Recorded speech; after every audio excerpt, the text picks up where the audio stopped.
Hi everyone and welcome to this week's Wallsend history story. This week's video is another Tales from the Past.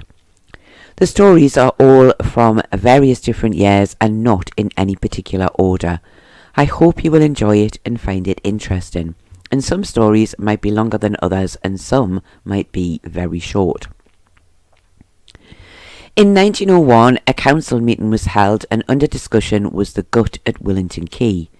It seems the problem was that it apparently stunk. In fact, they said the smell was abominable. They were hoping that something could be done to make it better, and it seems that the subject had been brought up at several meetings previously, but nothing had been done about it, and it seems they were not very successful this time either, as here we are in 2024, and it still smells pretty bad. So it seems that some things never change. Another little story from 1901 was about Sunday trading. Now this is not quite how it sounds. They certainly didn't mean shops opening on a Sunday. What they meant was people selling on the high street. And it seems that it was quite a common thing, and people in the area was tired of the noise of those selling shouting about their items for sale on a Sunday when they wanted peace and quiet. Mr. Harrison said he was not even aware that such a thing went on, and he was told that this was because he lived up by the green, so he couldn't hear it from there, but if he came down to the high street he would be able to see and hear how loud they were. Mr. Giles then asked what could be done about them, and I have to admit that I was amazed by the reply. It was said that there was an old act of Charles II where they could be prosecuted for disturbing the peace by shouting on a Sunday. Now this act must have dated back to the 1600s, as Charles II died in 1685, and I couldn't believe that someone would have been able to remember and quote the details in 1901. However, Mr. O'Hanlon said he didn't think it would be a good idea. It seems that other councils had done this, and all that happened was those who were fined would come and pay their fines on a Monday and be back selling the following Sunday. And he also felt that it was wrong to stop them. He said they allowed the public houses to be open on a Sunday from 12:30 till 2:30, but they wanted to stop what might be a poor widow from selling a bottle of pop for a few pennies. He thought things should be left alone, and it seems that in the end he got his wish, as it was not going to be looked into any further. I am assuming that the people selling would have been what were often termed as hawkers, people who sold matches, needles, bottles of pop and similar things from little baskets while standing on the main streets, and it kind of made me think of the old black and white films where someone was always selling matches on the streets in things like Sherlock Holmes films. In 1901, another story from 1901, a girl by the name of Catherine was taken to court for having stolen 12 shillings from a lady by the name of Rosanna. Catherine, who was only 13 years old, lived on Renfrew Road in Wallsend. Renfrew Road later became known as Park Road, and this was the bottom half of the road from the High Street down to Hadrian Road. Rosanna said she had gone into a pork shop in Wallsend on the High Street, and after she had left she had realised her purse was missing. She returned to the shop and found it in the possession of a young boy who was standing with Charlotte. She checked inside and found money to be missing. The police were called and later went to speak to Charlotte, who had first said she had not been in the shop, but she later confessed that she had taken the money and hid it in her house behind the fire grate. Her father said that she was known for telling lies and that he could not stop her. In fact, he said she was completely out of his control. The case, when it went to court, was adjourned with the plans to find a school for Charlotte to go to, perhaps in the hope that this would keep her out of trouble. And I was sadly unable to find out what happened to her after this, but perhaps she did go to school and ended up leading a much better life. The village green at Wallsend was often seen in the past as being the area where the more well-to-do of Wallsend would live. People such as doctors, or for a time the vicar of St. Luke's Church, and of course Robert Richardson Dees, who lived at Wallsend Hall. However, they also seemed to have the odd problem with those who did not quite fit into the well-to-do category, and Middle Farm on the Green was often cause of issues. In 1893, Mr. Monkwood, who at the time ran Middle Farm with his wife Mary, found himself in court due to the smell from his pigsties. Mr. Allen, who also lived on the Green and was a member of the local board, had made a complaint about the terrible smell from the pigsty. He stated that he had been heading to church one Sunday with his wife, and on passing the farm, the smell was so bad that it had made his wife sick, and he himself had had to hold his nose and run past as quickly as he could. He was then asked if the sanitary inspector had visited the sties, to which Mr. Allen said he had, but nothing had been done about the smell.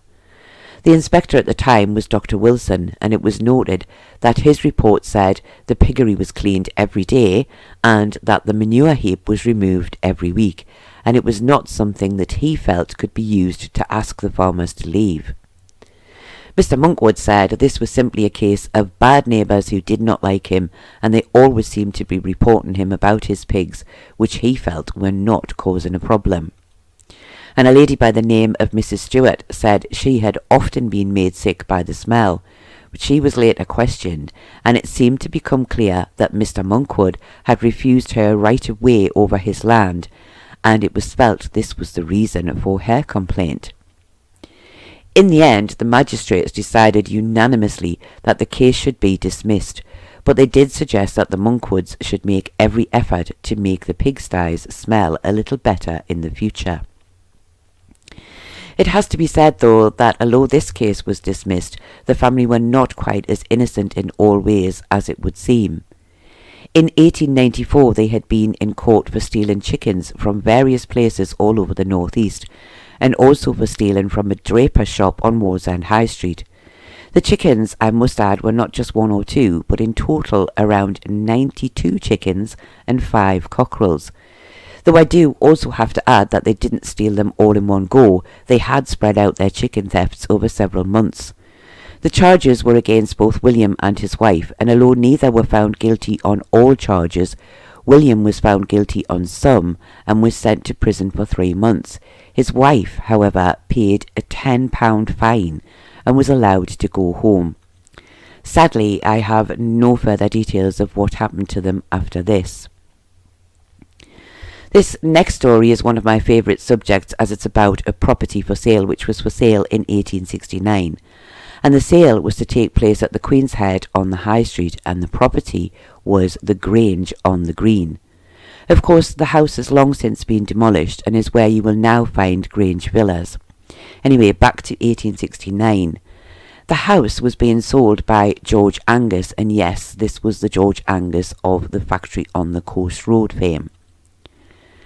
The Grange was described as having large and lofty dining and drawing rooms on either side of a large hall and staircase, a conservatory leading into the south-facing front garden, breakfast room, large nursery, 5 bedrooms, 2 dressing rooms, 2 servant bedrooms with a separate staircase to these, a bathroom, 2 toilets, large kitchen, butler's pantry, scullery, pantry, dairy and ale and wine cellars, and the whole house had gas supplied to each room. The grounds consisted of around 2 acres of land with a vinery, greenhouse, lawn and fish pond, and it also had mature fruit trees said to produce well every year.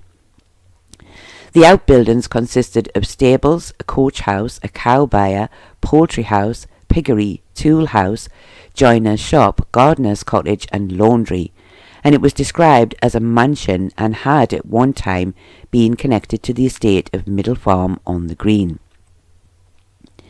Normally I would have to say that I don't know what happened after this, but on this occasion I actually know who bought the house, although I don't know how much they paid. The next owner after George Angus was Mr. Martin Slinger, who was apparently a school teacher, and he would remain in the house until his death in 1882 at the age of 81. And at the time of his death it would seem that Martin was a widow, living alone in the big house with just 3 servants for company, and Martin is buried in St. Peter's churchyard. And it's also worth noting that Mr. Schlesinger's son Charles was part of Schlesinger Davis iron shipbuilders, who were later bought out by Swan Hunters for their dry docks. And just to complete the story of the Grange, the house's next owners were William and John Russell, who were the sons of William Russell. However, this is not the same Russell who was connected to Wallsend Colliery. The two brothers were unmarried and jointly owned the house, but sadly it was not to be a happy home for the brothers. John sadly died at his own hand in 1883, and after this his brother did not want to live there alone and moved out. William died in 1893, and both brothers are buried in St. Peter's churchyard alongside their father. The house was then sold to Mr. John Ross and then finally to Mr. Dees, and the house would eventually be demolished, and as said earlier, Grange Villas was built on the site in 1913. I know there have not been quite as many stories in this week's video as usual, but some of them have been slightly longer than normal. However, I do hope you've enjoyed them and found them interesting, and I do thank you all very much for watching, and I do hope to see you all again very soon.